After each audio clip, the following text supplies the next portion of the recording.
chapter 3, part 81. There was once a wise monk in the monastery of Plato who was on very friendly terms with Jalal's grandson, Arif.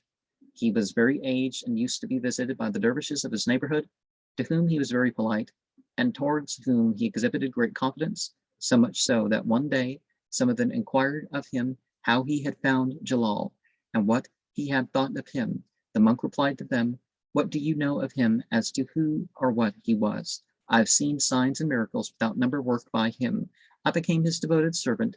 I had read in the gospel and of the prophets the lives of the work and the works of the saints of old, and I saw that he compassed them all. I therefore had faith in the truth of his reality.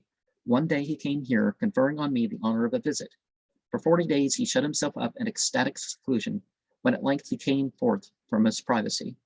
I laid hold of his skirt and said to him, God in his holy scripture hath said, Quran 1972, and there is none of you but shall come to it, hellfire. Now since it is incontestable that all shall come into the fire of hell, what preference is there in Islam over faith? For a little time he made no answer. At length, however, he made a sign towards the city and went into that direction. I followed after him leisurely. Near the city, we came to a bakehouse, the oven of which was being heated. He now took my black cassock, wrapped it in his own cloak, and threw the bundle into the oven. He then withdrew for a time into a corner, sunk in meditation.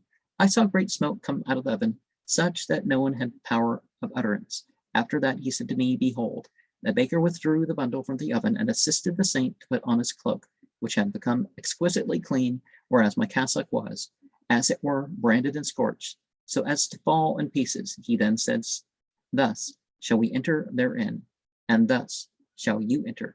That self-same moment I made my bow to him, I became his disciple. And one of the things is, we pass over this afterlife bridge, right?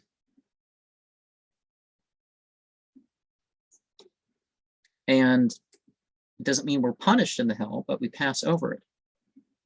And so your consciousness and your deeds reflect, the width of it and the speed that you pass by and that sort of stuff. And of course, whether or not you fall.